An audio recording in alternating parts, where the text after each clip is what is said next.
Hello guys, welcome back to the Road to Glory series.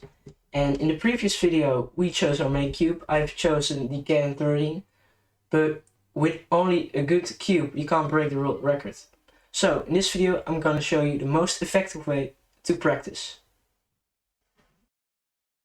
So first I'm gonna show you how you should plan one practice session, and then I'm gonna go into some more detail about every part of the session. So without further talking, let's get straight into planning.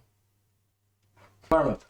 Just spam some algorithms, do some untimed solves, make sure your blood goes running through your veins so that you can cube faster.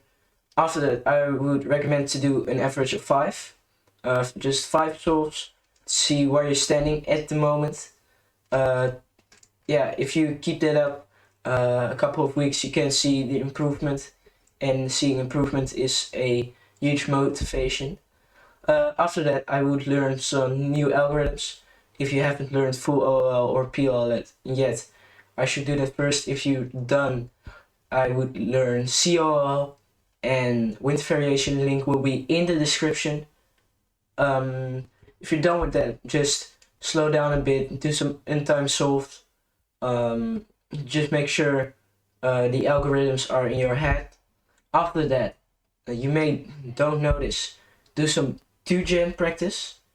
More about that in the next part of the video. I'll talk a bit more about it. 3-gen practice is also a variant of that.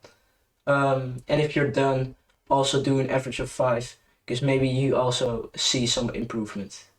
Okay, yeah, that's the planning. It's not a lot. I think I may post a PDF of the planning in the description, but I'm not sure yet. I should do that. Okay, so let's get into 2-gen and 3-gen practice, because what is it exactly? 2-gen. It sounds very complicated, but it's actually the opposite of it. It's very easy. What 2-gen practice is actually you practice with a scramble of only R and U moves, or L and U moves, whatever you want.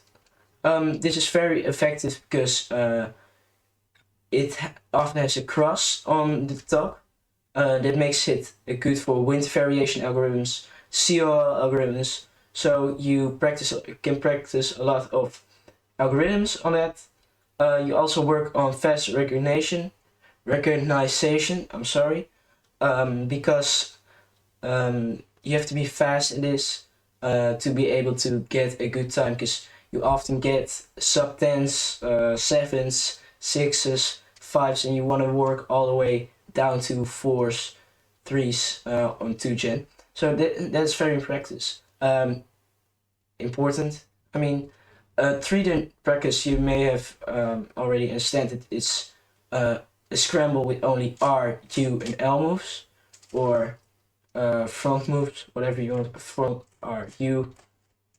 It's whatever you want. So yeah, it's essentially what 2-gen and 3-gen practice is. By the way, I forgot to mention one thing, and it's very important. You can find such a scramble on CStimer.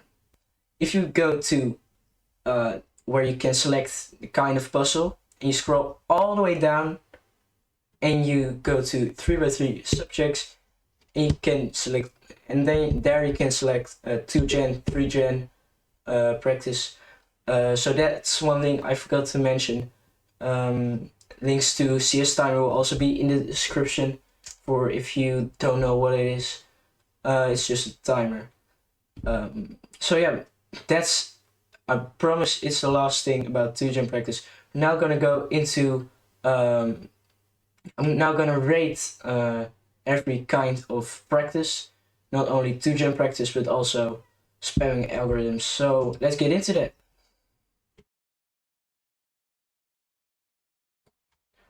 Okay, so point 1, doing time solves over and over again. I rate this 6 out of 10.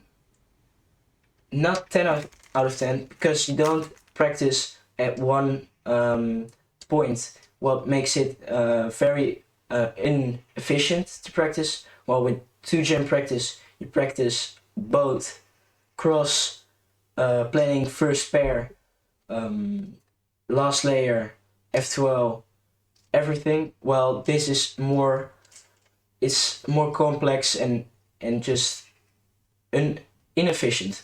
So that's why I rated 6 out of 10. You will get a lot of experience with it, and it's just will help you to improve because training never hurts. So yeah, that's my opinion about doing time solves. So next is 2gen practice. It's very important, and it has to be done actually after you learn some algorithms, because it helps to memorize algorithms and in a solve, like really do the algorithm instead of just learning it and then forgetting it. So I rate this 9 out of 10, not a 10 out of 10, because it's a bit too easy and you might not always do the things you do in a real official solve. Yeah, but that can't be fixed. It's good as it is. Really do it. I really recommend it. You will get so good. So on to the next point.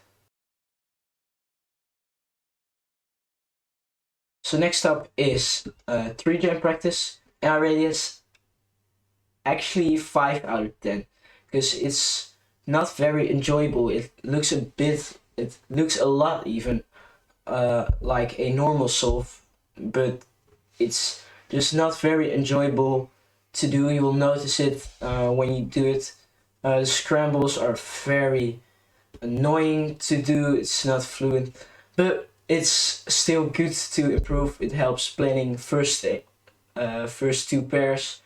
Um, for the rest, you should. I prefer doing 2gen. It's just a bit easier. And let's get into the next point. I have nothing more to say about this.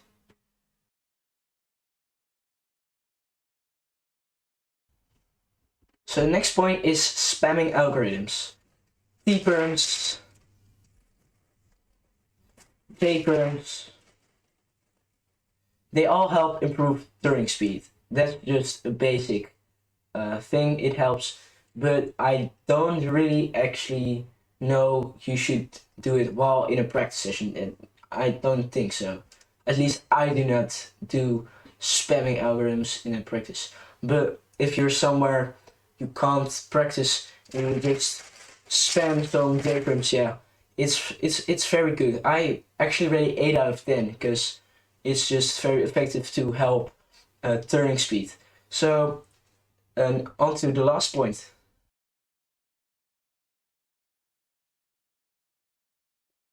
The last point is untimed solves, and I guess I rate it 7 out of 10.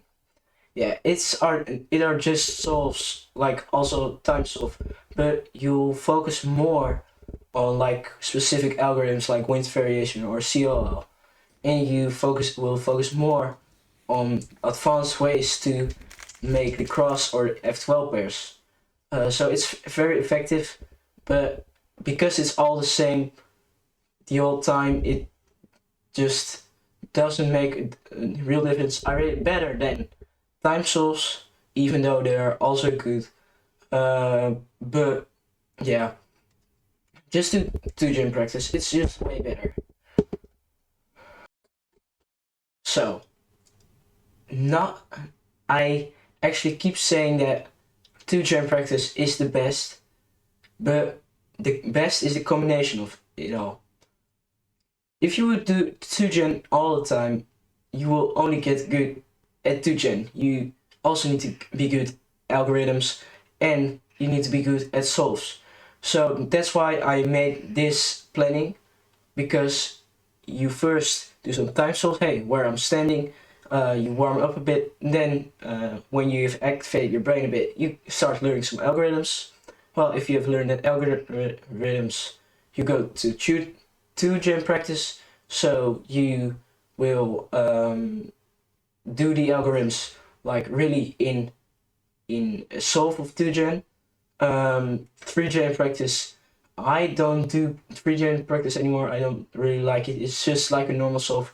And then you would do another average of 5, like where I'm standing now. Have I seen any improvement from the beginning, or am I just tired? Um, will I practice further? So I guess this is it for the video. If you have a question on anything of this, please leave it in the comments, and I promise I will make a separate video on all of your questions. Well, this is it for the video. I hope you guys enjoyed, and see you later.